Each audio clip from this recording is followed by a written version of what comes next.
So awesome, awesome. Welcome everybody to this session. This is our final session in the series.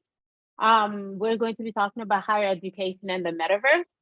So if that's what you're interested in, you're in the right room. And today we have the amazing Christopher Lafayette with us, and I'll be introducing him shortly. He has a huge bio, so this is just a synopsis, but he's been doing this for a while, and I'm really excited that we were able to get the time to have this conversation with him.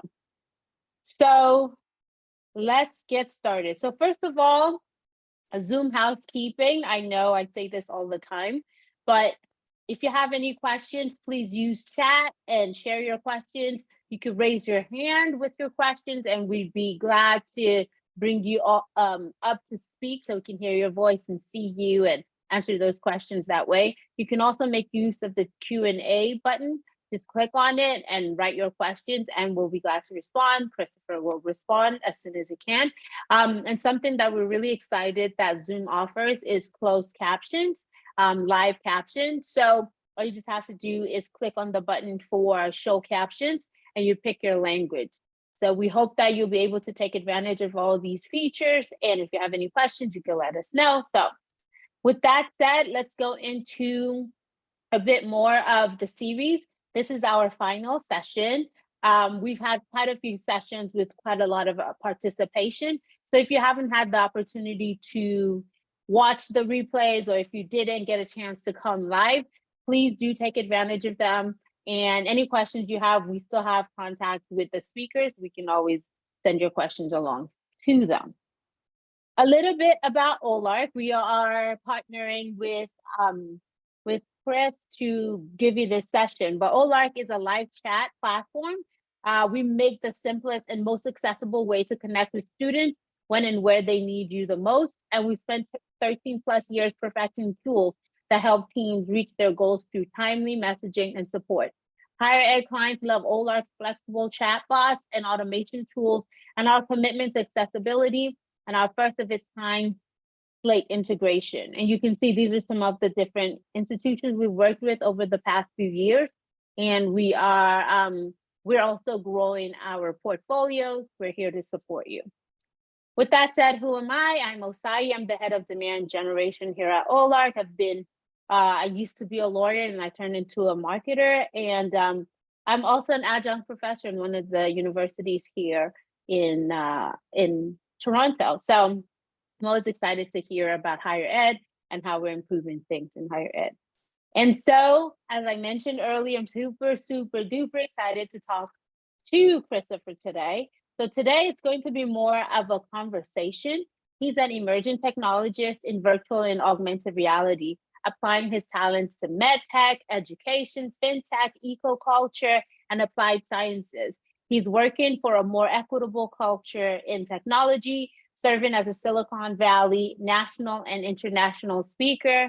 He's a thought leader and advocate for greater expansion of community and technology that includes cross-culture and inclusion considerations.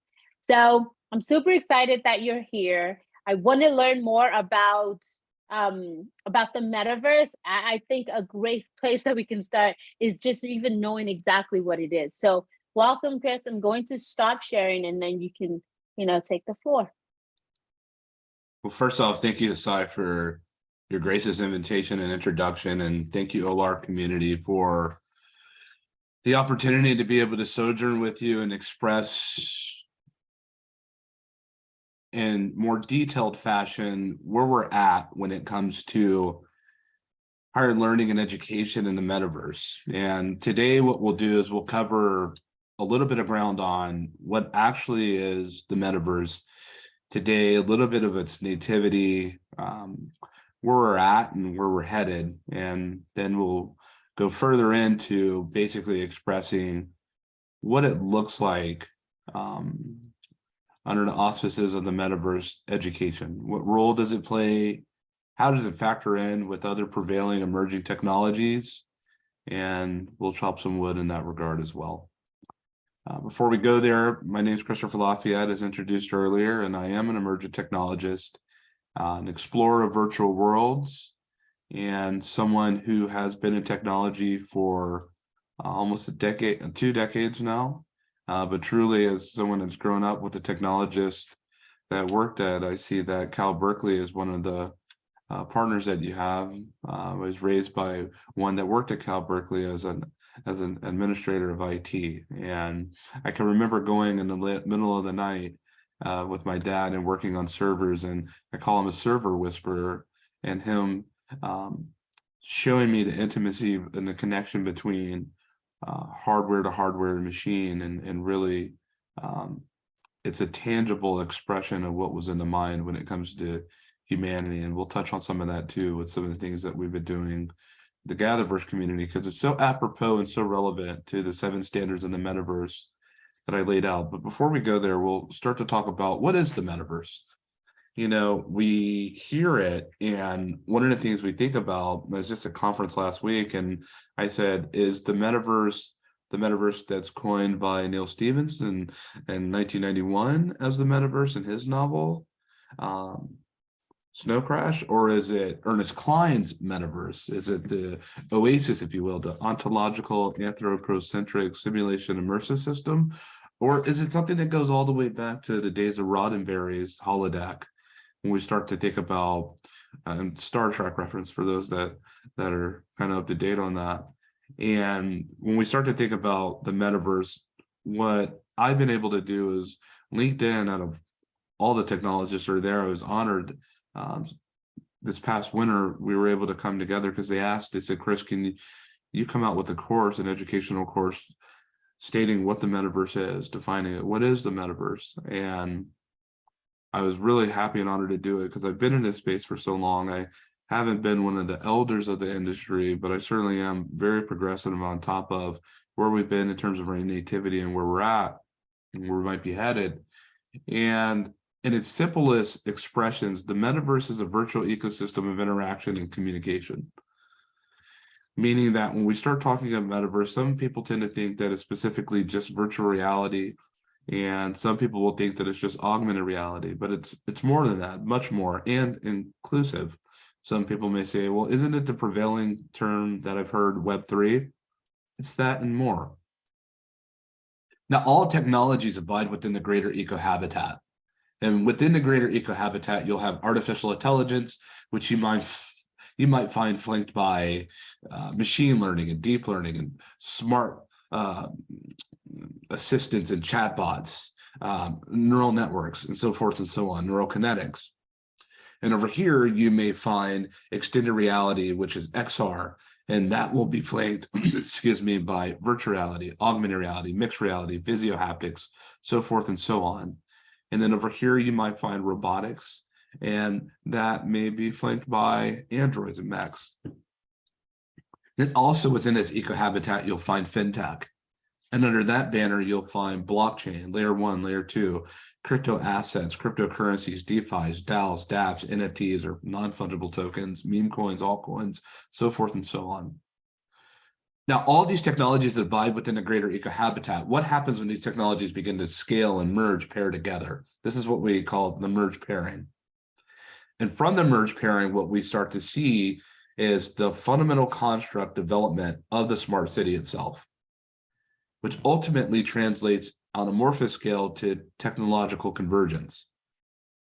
What that means is that on many levels, we don't truly understand the magnitude of where we're headed when it comes to the development cycle of technology itself, because we're seeing such an accelerated fashion of emerging technologies beginning to emerge themselves. Look, we've become more virtual in the past 31 months than we have the past 30 years, and we're not going back. Where we have remote distributed workforces and product delivery teams that are working from their living rooms and from their beds and their pajamas.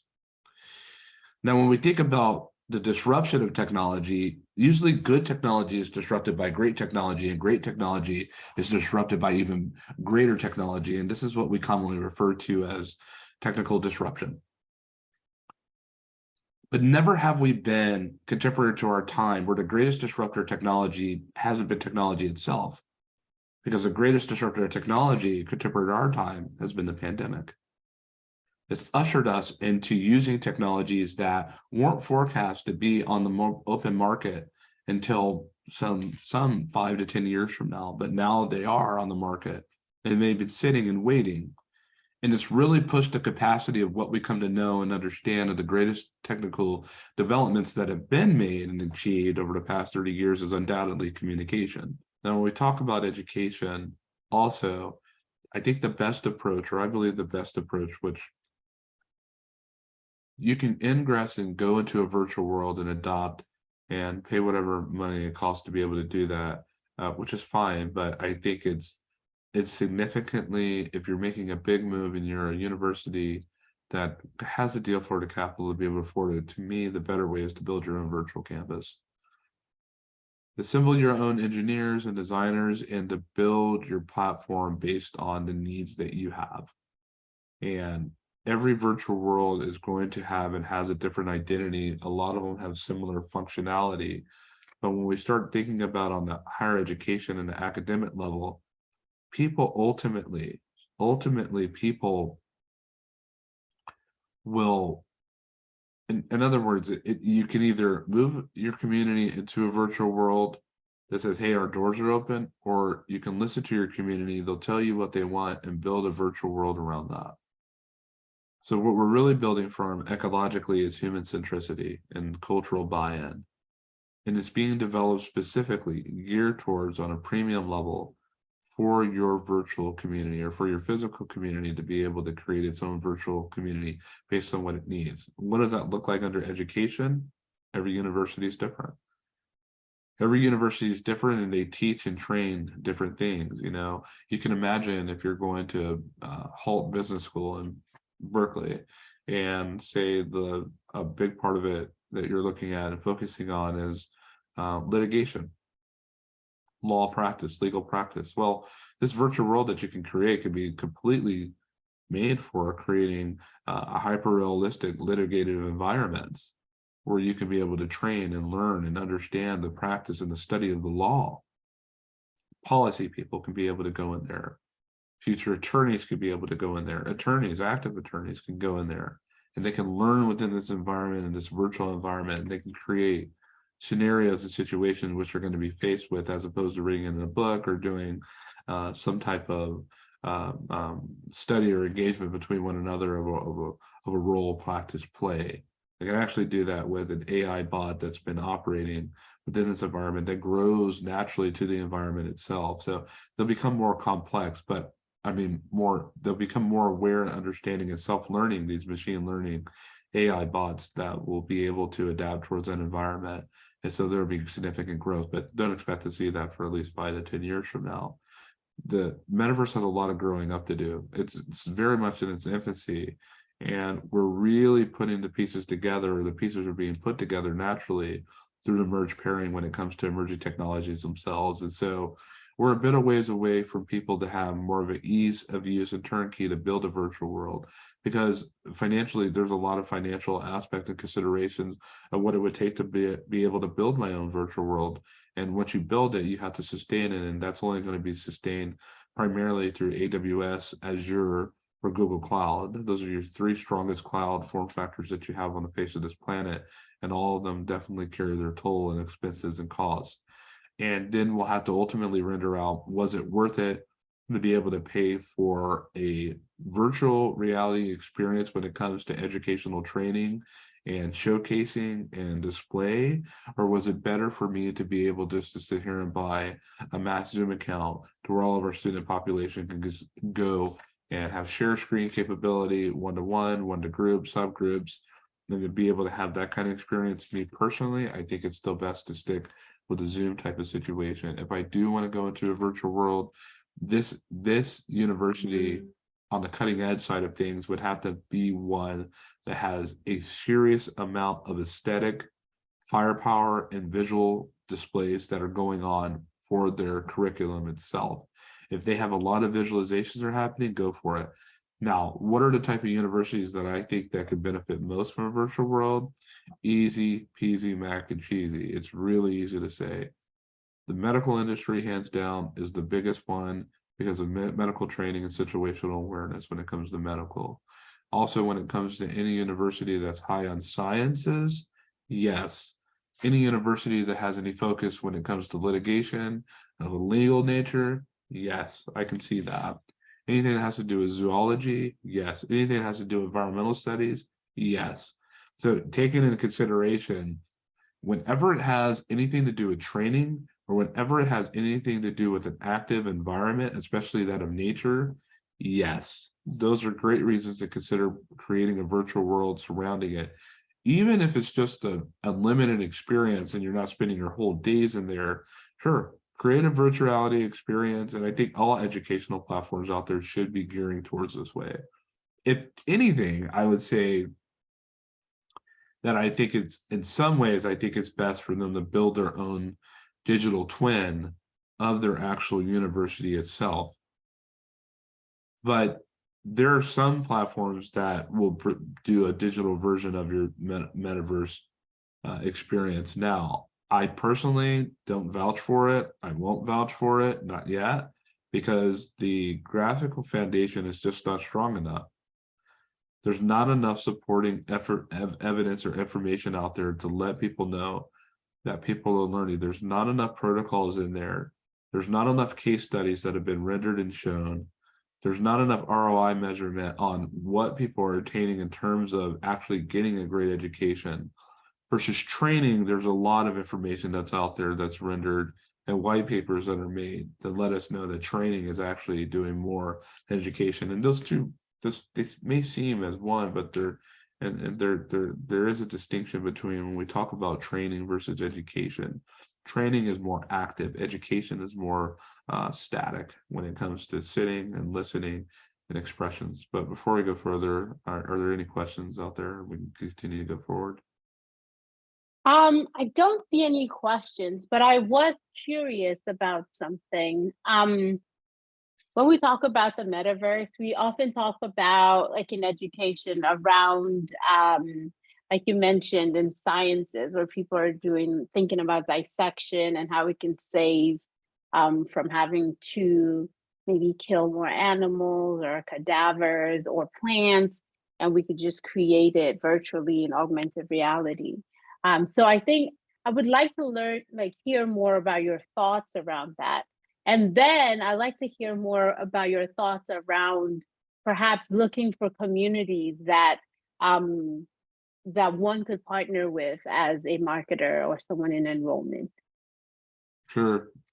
I feel like and this is very interesting, I feel like where we're headed and what we're seeing when it comes to training,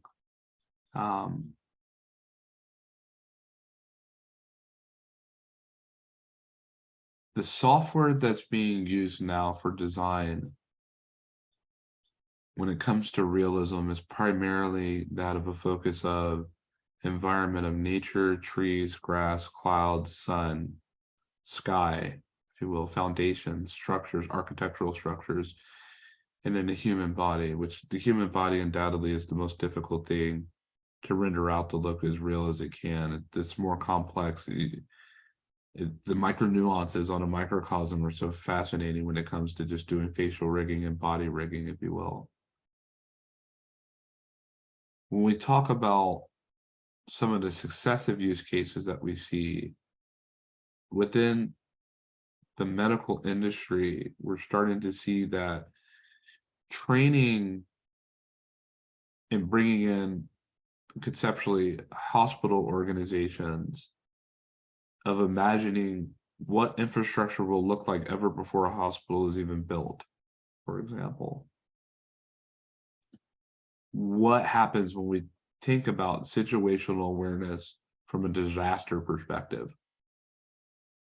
How will my hospital most likely act under a pressure of a hurricane? And victims coming in, or let's take it a little bit more forward, school mass shooting. How do we go and ingress into an environment where there's an active shooter situation if we're part of our first responder community? The realism that can come with the training experience on this is high impact and intense. It's interesting the relatability that the gaming industry has had and its effect on the actual metaverse itself, especially VR, because the majority of the scientific cues comes from the case studies that come from the gaming world. The problem, though, with that is that we're limited in its use case of the gaming world because the majority of it is entertainment based on shooting environments, war games, war environments. No one's going to go play, people aren't going to play a game and let me be a surgeon. And so we don't enjoy enough material yet en masse for millions on what that can actually look like and what's that experience. If we want to do a surgery as a veterinarian, when it comes to an animal, we're barely wrapping our minds around anatomical structures, let alone an animal figure. And so those are always going to be a little bit more cloudy right now because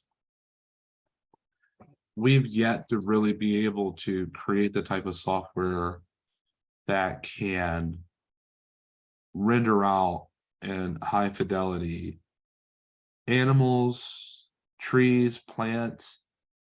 Yes, we can get it in terms of its environment as a whole, but when we micro examine and go closer to it, it becomes a bit more obscure because we haven't gone into the finite details or really the finite meanderings of this technology itself to really figure out what is the best approach forward when it comes to examining these different types of species and biological species that are not only a thing of a figure, but also subjected to time, if you will.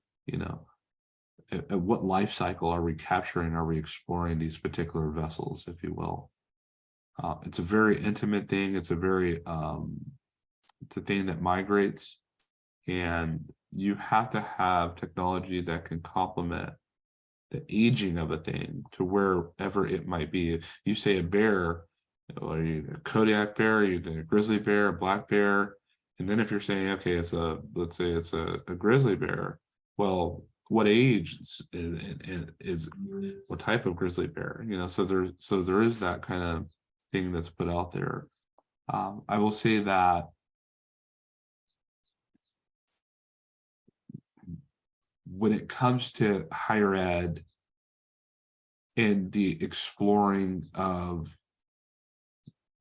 the universe, the world, me personally, I feel the higher education now is to be able to bring people into UNESCO World Heritage Sites, to bring them into world discoveries, to build them into places where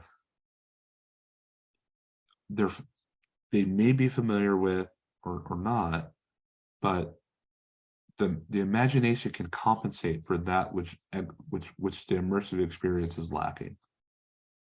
The imagination is far more profound than any technology that operates on this face.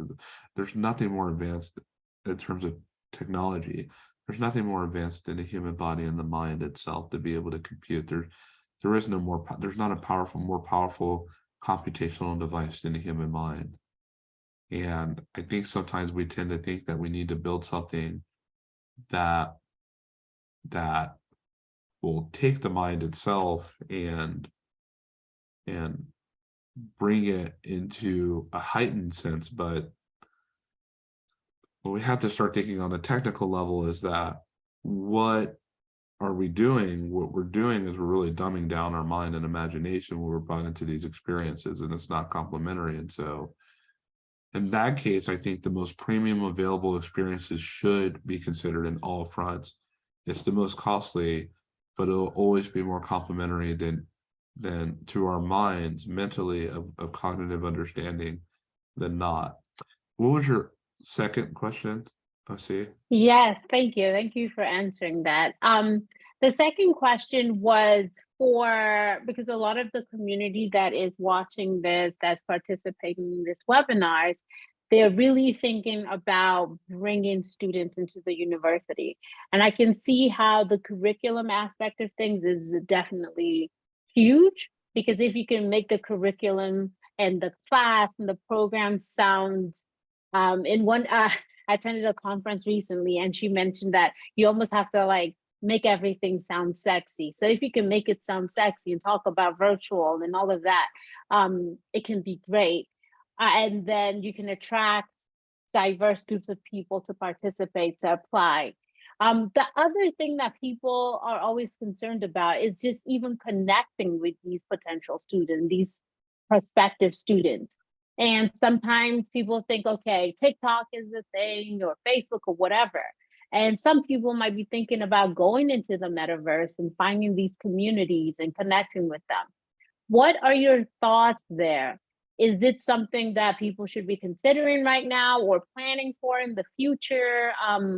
And what are some strategies you would recommend for whether it's right now or in the future? Yeah, I think community centralization is key. I do. I think I feel like the current social platforms that are available now, that abide now, allow us to be able to form, it's a really great question because I feel like the platform, we're just now really being able to build community platforms with the right type of features, better features. I think, even though Facebook has a semi decline, and you look at platforms like TikTok, people have things they want to say, and they want to say it, whether that's represented by leverage of a video that pops up on TikTok or Instagram Reels, or someone's photo that's shared in their community, or a group itself on a subject, on a cultural subject. And I see all of these, what I really enjoy about your question is because I see all of these communities one day translating into virtual worlds. And each community has such culture that emanates from it.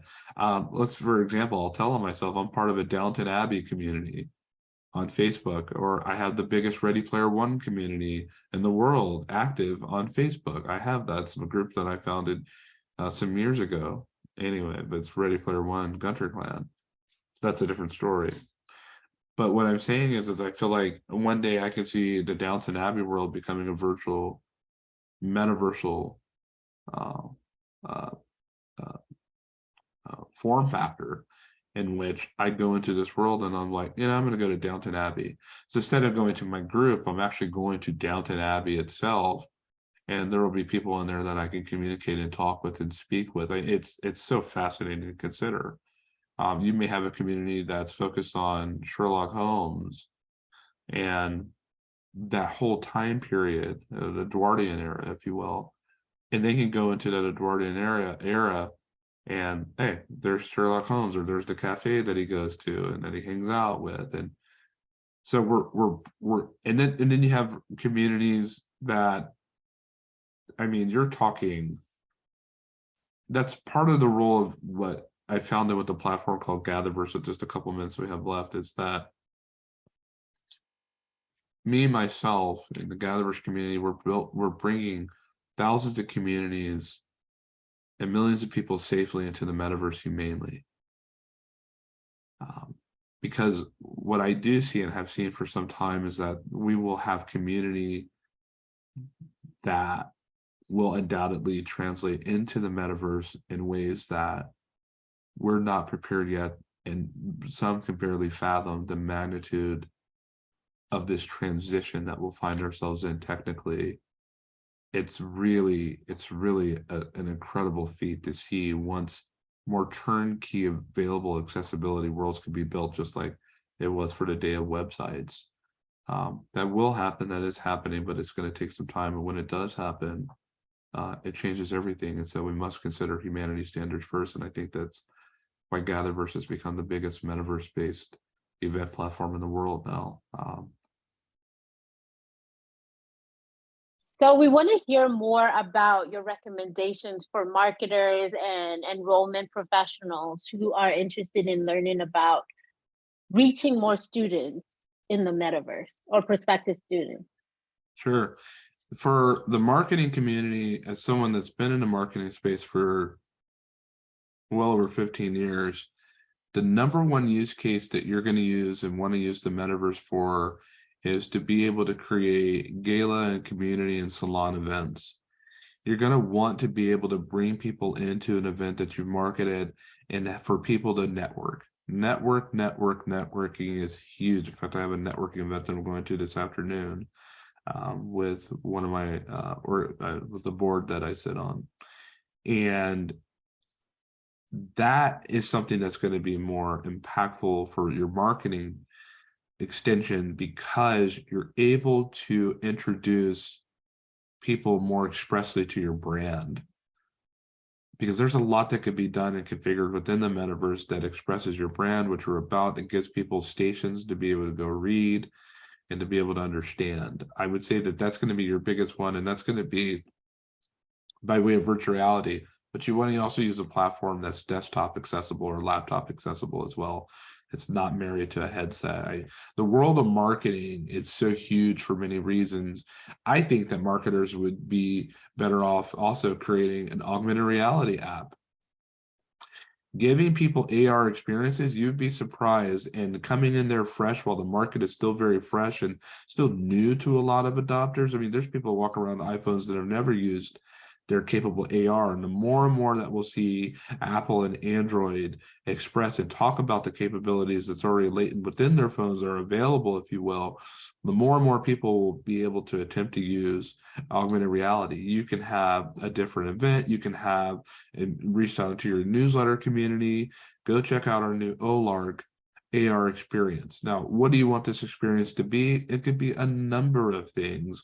I think the more interactive it's potentially could be, the better. But technology such as AR Core and AR Kit, which is by Google and Apple, and then Vuforia and Eighth Wall and other different platforms, you can create amazing experiences using augmented reality on devices that are already deployable because they're in the palm of our hands, they're sitting in our back pocket or on our desk. So I think that is the big use case when it comes to marketing, is taking advantage, full advantage of augmented reality, no doubt. In fact, I would put all my emphasis, marketing, deal flow, and distribution on an AR experience, even if it's just a singular experience for 30 seconds to a minute. That is definitely the way that you're going to go when it comes to marketing. I think marketers will have a better grip on it, and you'll be able to see a lot of content that's already loaded up into the app stores to see what other brands are actually doing, how they're applying augmented reality, if you will, when it comes to marketing and branding. And there's a lot of fun things that you can do with that. And a lot of people will, I think, undoubtedly enjoy that experience. The other thing that I would take in consideration is when you're dealing with marketing is letting people know that you've welcomed, that you've joined the virtual world. There's a whole market of people that are out there that most brands are still not having the wherewithal to be able to connect with, because they don't know how to reach them, because these people, there's a virtual world that exists out here heavily, and they're into emerging technologies. And old school way of marketing, waiting for a Google ad or a Facebook ad, is just not going to cut it, because they're not sitting on these platforms where there's a time where you saw great success in promotion. People want more intimate experiences, and no doubt that's app based. So I think AR is definitely the way to go when it comes to the future of marketers that want to give more and provide more of an immersive experience. The analytics are there. There's so much that you can get out of the app. There's so many metrics that you can capture. You get real-time capture. You can do heat mapping experiences. There's so much that you can attain onto by doing AR versus VR. That's severely that's going to be not even a 20% gain of your audience, but everyone has a phone. And that means everyone can download your app, and it's a capable phone right now with the devices that are out there. If it was 2-3 years ago, not every device was deployable, capable for AR. Now, for very most part, most people have a device that can carry. There's enough market for you.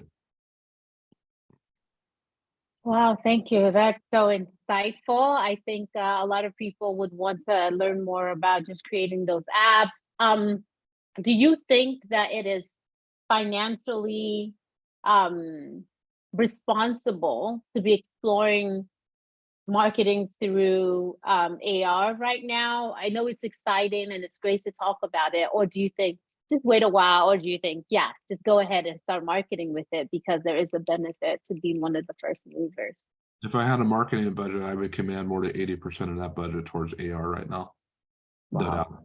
I think it's not just financially responsible. I think it's financially irresponsible if you do have the budget and the wherewithal to do it and you don't do it, because it's such a hot market and such a hot opportunity. And from what I know that's coming down the pipeline with announcements and things that are being built, you're absolutely going to want to be part of that first wave of tried and tested app deployed developers or platforms that are in there known for great AR experiences. Else you'll be coming in when everyone else begins to get a clue and really start to figure it out en masse that they should have been here all along. So early adopters often enjoy the spoils of opportunities that were missed on other people. And I think procrastinating or delaying this opportunity will hinder ultimately your possibility of gaining a market, a whole entire new market audience that you might never have known it existed, and it may be complementary to people that are already within your market that have said, hey, Olark or XYZ company has arrived. That's awesome. And so for these higher education institutions that are watching this and listening to this is something that they should be looking into, because if you're trying to reach out to Gen Z, right, like the younger generation, they're looking for the most exciting things as well. That's absolutely right. But we're also seeing really it's just multi-generational, which is fun about ARs, because the boomers, Gen Xers, Zennials, Millennials, Gen Z, the older generations typically can afford the better devices for better experiences, and they're looking for things to do. They're going to be the ones that are really using this. Your Gen Z, they're absolutely going to be using this, and that's why in your product delivery, who's creating your AR experiences, you need some Gen Z people in that are helping create these experiences so that it becomes better identifiable. I'm such a stickler to the adage that you want to hire the people that you want to buy your products, and so I think the Gen Z era, it's so translative. Virtual aesthetic that they're the ones that have been born with this, if you will, that are inheriting this, if you will. And it's really big. These emerging technologies may seem so new to us, but this is their standard. This is their standard of which they're operating on fundamentally in their foundation. They're the more curious ones of them all. And so I absolutely think that it's a great opportunity,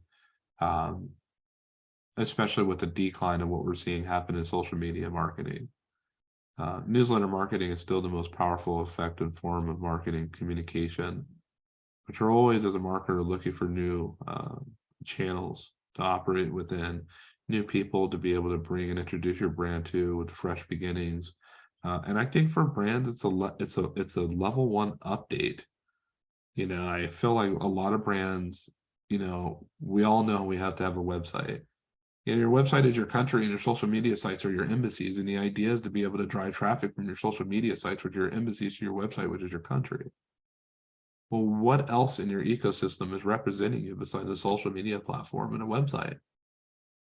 What if Twitter? If we saw what happened with the downgrade of MySpace, 60% attrition. Well, there's rumor and tale of bankruptcy potentially happening with Twitter. Many brands have a lot of their operation expenses and marketing presence based on Twitter. Well, it's a private company. If that goes down, so does your whole entire marketing schema. You're done. One of the great declines of Meta, formerly known as Facebook, it isn't the metaverse, because that was supposed to be a $10 billion per annum distributed with a known loss that would come in tail. A lot of that has to do with the changes that Apple, rightfully, and I said this to an audience just last week, big audience in Colorado, that Apple has done a fantastic job, but at the expense of Meta and other platforms when it comes to privacy standards. Right. And so when we see these privacy standards start to take down companies in the fashion of billions of dollars in attrition, well, you're doing right, but you're righting a wrong that should have never happened in the first place, because it was an unagreed upon deal that we entered into when it came to giving up our data and information. And so Meta is having to make necessary adjustments based on that. I said all that to say in part that advertising could still be strong within that ecosystem, but you're not going to find your Gen Z audience in there. You'll find it in TikTok. You'll find it in TikTok. You'll find it in TikTok, but that still leaves a lot to be desired because it's such a global, widespread platform that TikTok hasn't done the best job for a lot of brands as far as getting the specific channel marketing that you're looking to on a domestic level. So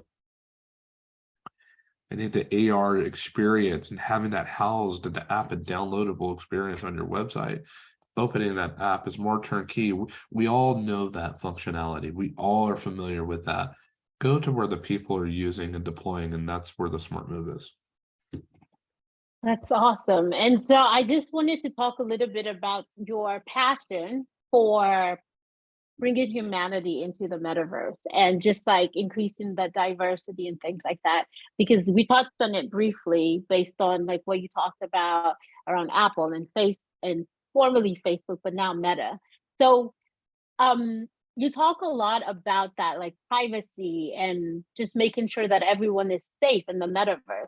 Can you tell us a little bit more about that? Why you care so strongly and what institutions should be paying attention to as they are beginning to get involved with AR or VR or whatever it is that works for them? Sure. One of the things that we're looking at when it comes to the metaverse was the need for Gatherverse, which is humanity first standard platform of voices and expressions coming together to document in detail on a journey on what the metaverse is and what it will be. When you think about the intentions of emerging technologies in the metaverse and other technologies, drone, robotics, you name it, that a lot of this stuff dates all the way back sometimes into the 1800s and novel.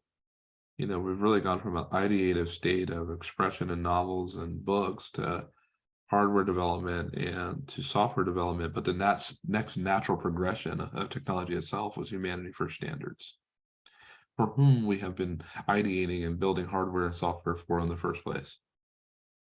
And I thought it prevalent to create an event-based platform based on the 7 standards of the metaverse itself, of humanity first, accessibility, education, equality, community development, safety, privacy, and wellness. Safety and privacy, no one wants to go into an unsafe virtual environment. And we for now have seen so long that that's been the case, and a lot of us unknowingly, but now that more information is out and the more people are getting access, I believe that we as makers and builders of platforms are imbued and inherited with responsibility to make sure that we're keeping those who are our guests that are interacting with our environments and those that work in our environments and our ecosystem safe. And you have platforms such as Apple that I think is doing just yeoman's work in helping really provide the way for privacy standards. And look, a lot of companies will fall and be disrupted because of it. But we realize that it's well worth it for us to keep our platform safe and private, because the more emerging technologies that are out there, there's less ways for law enforcement policy people to be able to help regulate the metaverse. We had a legal and governance summit with Gatherverse a couple of weeks ago that really talked about how do you regulate and how do you write policy on a thing that's growing at such an exponential rate. We've never seen technologies emerge like this before, not in this accelerated fashion. And so when it comes to the safety and privacy narrative of emerging technologies, we in some ways are doing a better job now, but it hasn't been for years and years that we've seen more safety protocols when it comes to your standard native and hybrid application on your phone device. And that was all viewership data. and interactive put-in data, but now we're talking about anatomical body data, expressions within hyperreal, be it intimate or more of a community setting that's more open and widespread. My likeness, my image, captured and caught within the metaverse itself. Who owns that? People need to know what it is that they're signing up for when they put a device on top of their head and when they interact with it with their eyes and their hands. We need to have a better sense on what's happening and where does that translate to and whose information is getting it. So Apple is the standard bearer right now on the face of this planet when it comes to safety and privacy and technology. And they'll continue to do that at the cost and expense of others. And we're willing to pay a premium to be able to have such assurances available on our devices now, because we realize that when we have this, we realize that we're not as susceptible as we once were, that we didn't know financially, and more targeted to things that we didn't know that we didn't need and that we shouldn't have wanted, or that we didn't want, and rather we didn't ask for, but it was perpetrated upon us. And so the world of safety and privacy, cybersecurity is a really big deal, especially that we move forward into non-fiat currencies such as crypto assets and cryptocurrencies. We're in NFTs, we're seeing great theft happen, and $600 million thefts and $1 billion. Almost $1 billion. We're seeing theft happen on such a rise and increase in ways we just have never seen before, not in this capacity. Those are things of legend, of bank heist. Now we're seeing that happen digitally to people just about every day. And so we have to start thinking about with the ensuing blockchain and time stamping data, if you will. We have to really begin to think about how do those interrelate with the present technologies that I'm using and that I will begin to use, because it really expresses that. Sorry to interrupt. I wanted to just really quickly follow up on that. So I really like your examples of different types of communities, and like even with Gatherverse. If people were interested in just learning about communities and figuring out the right ones to partner with in the future, what would you recommend? Like, do they just go on Google and search for these kinds of communities, or is there a way to start finding and learning? Maybe if they see some kind of correlation, most of their students are interested in Downton Abbey, so then let's go and partner with that community, those kinds of things. What would you recommend that they search for to maybe find out and find and connect with those people in the metaverse in the future? I always recommend going to Gatherverse first, because in Gatherverse.live, you have a lot of people that are speaking about what's out there that exists, and it'll serve as a proper guide to get good information that's more well-founded and help guide people towards a better experience of the metaverse itself and defining it. And really, we have a community of people that are the metaverse, if you will, if I could put it like that. So that's going to be always my first recommended step. You come to me, come to Gatherverse, go in that direction. All the content's free, it's available, it's transparent, it's good resource information. And we have, I don't know how many people are watching in a day, which is a lot, but we have a lot of content experience that are shared that are very relevant, and we continually put out relevant and good information for brands, consumers, platforms, and people that are driven by community. Awesome. Awesome. Thank you so much. So if people want to connect with you, can they reach you on LinkedIn or just go to Gatherverse and then connect with you there? What do you recommend? Sure. Just add me on LinkedIn. I'm Christopher Lafayette, and you can always email at chris@christopherlafayette.com, and we can explore and chop some wood, if you will, together and figure out how we move forward. And I'm always happy to be a value add to those that are looking to be able to go further into the metaverse in a safe fashion. Awesome. Well, thank you so much, Christopher Lafayette. It's been such a great conversation. And thank you to the attendees. Thank you for coming and investing your time in learning more about the metaverse. And we are Olark Live Chat, and we look forward to chatting with you soon. Thank you, Olark. Thank you, Asai.